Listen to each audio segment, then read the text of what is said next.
मेरी छोटी सी गुड़िया मुझसे हार कर खुश हो जाती है। मेरी छोटी सी बेटी एक मुट्ठी में सिक्का दबाए मेरे पास आई। पापा, बताइए मेरे कौन से हाथ में सिक्का है। मुझे पता चल गया था कि किस हाथ में सिक्का है, क्योंकि उसकी नन्ही मुन्नी सी मुट्ठी के कोने से वह सिक्का दिखाई दे रहा था।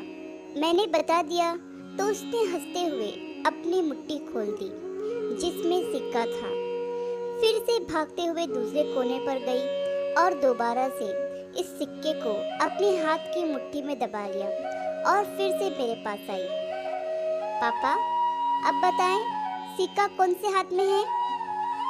मुझे फिर से पता था कि सिक्का किस हाथ में था, क्योंकि वह दिखाई दे रहा था। मैंने बता दिया तो वह खुशी से उछल पड़ी और कहने लगी, पापा जीत गए, पापा जीत गए। मुझे बार बार जीतता देखकर उसे बहुत खुशी हो रही थी। वह फिर से मुट्ठी में सिक्का दबाए मेरे पास आई और मुझे पूछने लगी।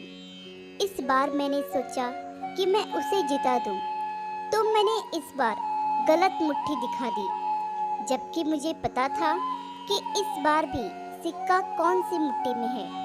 लेकिन मेरी मासूम सी बच्ची के चेहरे पर परेशानी और कंफ्यूजन साफ नजर आ रही थी, क्योंकि वह चाहती थी कि इस बार भी मैं ही जीत जाऊं। लेकिन मैं चाहता था कि इस बार वह जीत जाए। वह बड़ी मासूमियत से मुझसे कहने लगी, पापा प्लीज दूसरी मुट्ठी बताइए ना। लेकिन मैं जानबूझकर गलत मुट्ठी ही बताता रहा। मैं चाहता था कि वह जीते, लेकिन मेरी नन्ही सी गुड़िया चाहती थी कि उसके पापा ही जीत जाए। मगर वह जिद पर अड़ी रही और हार कर भी वह झूम उठती, क्योंकि वह नहीं चाहती थी कि उसका बाप हार जाए। यही तो होती हैं बेटियां। बेटी माता पिता की जुबान का सम्मान करती हैं। वह खुद हार जाती हैं, लेकिन माँ बाप की जीत से समझौता नहीं करती।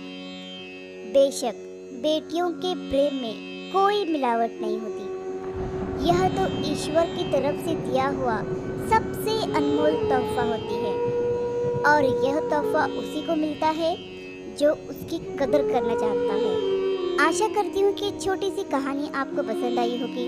इस कहानी पर आपकी क्या राय है हमें कमेंट करके ज़रूर बताइए। कहानी पसंद आई हो तो लाइक और शेयर करना बिल्कुल भी ना भूलिए। चैनल पर नए हो तो चैनल को सब्सक्राइब जरूर कीजिए। कहानी सुनने के लिए